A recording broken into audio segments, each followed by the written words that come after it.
πρέπει να κάνω επειδή δεν σε αναγκράω. Είναι να σπάσει τα αρχίδια στο edit.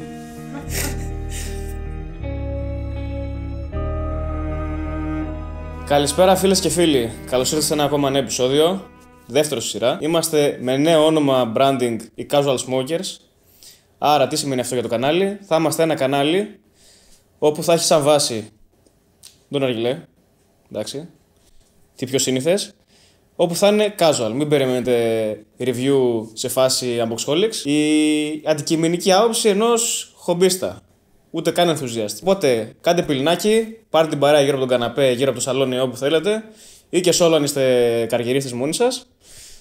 Χαλαρώστε και πάμε να δούμε τι έχουμε σήμερα. Λοιπόν, σήμερα έχουμε να πούμε τα είδη, τι παίζει βασικά σε είδη πύλινου. Γιατί όπως βλέπετε εδώ, μόνο ένα δεν υπάρχει. Και είμαι σίγουρος ότι πολλοί αναρωτιέστε ποιο είναι το ιδανικό. Ιδανικό δεν υπάρχει. Άλλοι θέλουν πιο πολύ γεύση, άλλοι θέλουν πιο πολύ ντουμάνι. Οπότε πάμε να δούμε τι προσφέρει το κάθε τι.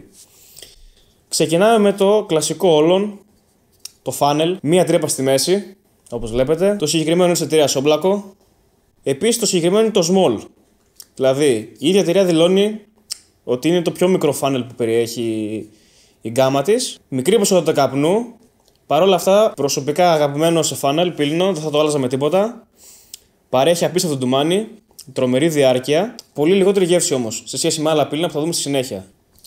Σε αυτό το σημείο να τονίσουμε υπάρχουν και τα Kalud, συγγνώμη είναι εταιρεία, και τα πύλινα με καουτσούκ γυάλινα, όπου σήμερα έχουμε την τύχη να έχουμε ένα στα χέρια μας, οπότε και να σας το δείξουμε για να βλέπετε.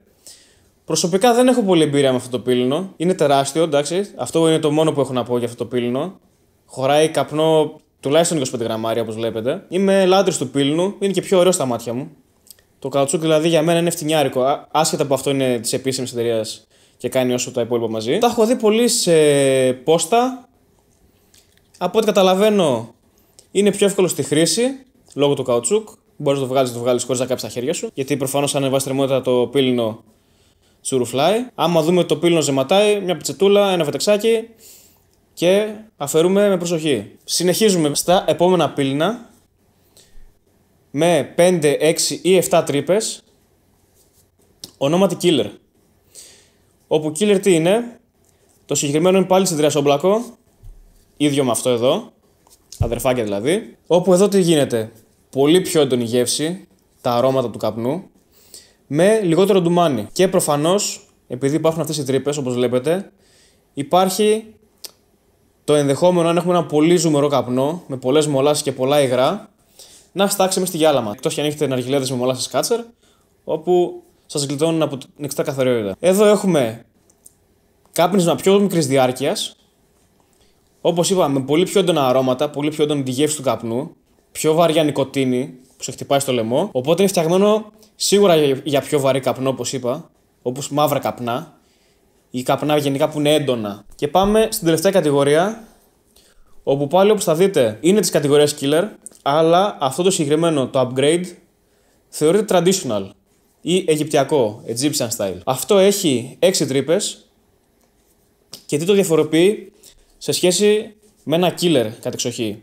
Όπως θα δείτε στο Oblako, ο πάτος είναι ευθεία, ενώ εδώ κάνει 1 κιλό μέρος και αυτό το διαχωρίζει σαν κατηγορία. Δεν έχει καμία διαφορά σαν χαρακτηριστικό πύλινο με το τι προσφέρει σε σχέση με ένα στεγνό Killer, απλά αλλάζει η διαφοροποίηση στην κατασκευή του πύλινου.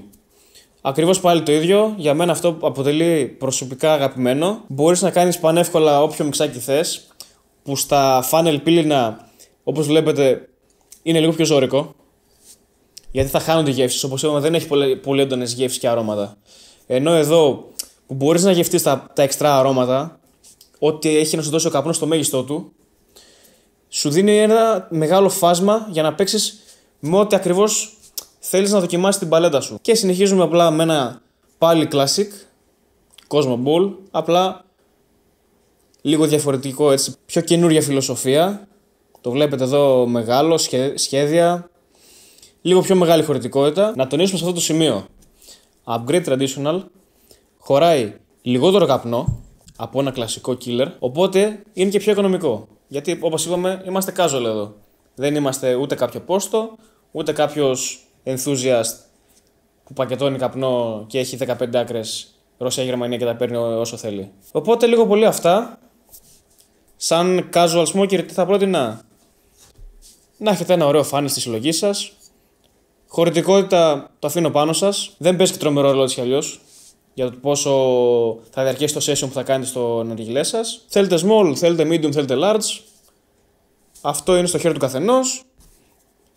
Πάντα ένα UPG, ένα upgrade, κατά τη δικιά μου ταπεινή άποψη. Δεν πρόκειται να πάθει ποτέ τίποτα. Απίστευτα θετικό πύληνο.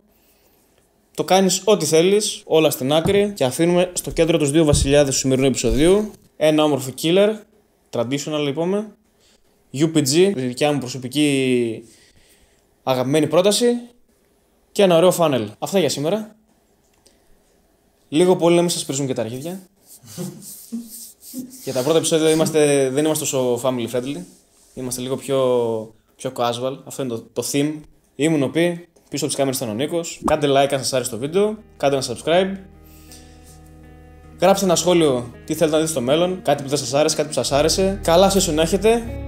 Καλό κάπνισμα. Και τα λέμε την επόμενη φορά σε ένα άλλο βίντεο.